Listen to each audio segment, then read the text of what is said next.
Welcome to another episode of Barman Saturdays, and this week I also decided to take a look at Vamp U, Sorority Girls Suck. A film about a college professor named Wayne Gretzky who's a vampire. Yes, they named the main vampire in this film Wayne Gretzky. You rotten hell, Wayne Gretzky! You rotten hell!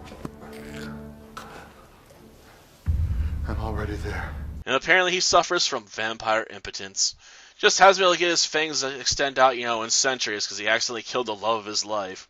He used to be able to go on serious murder sprees, but nowadays, his powers aren't what they used to be.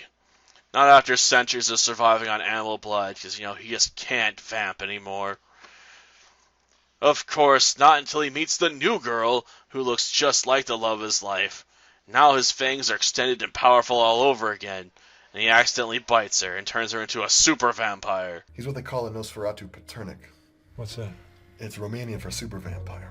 But Wayne Gretzky, after centuries of living peacefully in society, he doesn't want to be an evil vampire anymore. He realizes he needs to put her down. Only it turns out she's actually the daughter of the love of his life, because she wasn't really dead. She'd just been in a coma for a few days, and she was buried alive. But he's going to have to team up with her and put her daughter down. If she can, summon up the will to help him put down this super vampire. And of course, we also have the involvement of, sorority girls, because this is on a college campus, and fraternity boys in the SDD fraternity. Yes, their fraternity is literally named STDs. Why? Well, why not? It's funny, right? But yeah, that's basically how this film goes. It's got a plot that's just so out there, it's hard not to laugh at already. And they don't take any of this stuff seriously. It's just meant to be, laughs throughout. I mean, a lot of it, I'd argue is not particularly laugh out loud worthy, more of a chuckle. But since, everyone's just trying to have fun with what they're doing, it's hard not to get swept up into that spirit and just, let the movie slide on how bad it is in terms of its plot and stuff. You're like, it's bad, but it's the good kind of bad as far as I'm concerned. But for some people, this would be a painful watch, I'm sure. So, watch accordingly. If you like a good bad movie, this might be up your alley.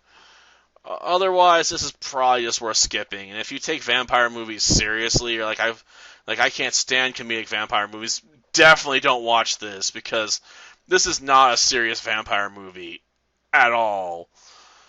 Like, this is the kind you watch when you're trying to make fun of the very concept of vampires.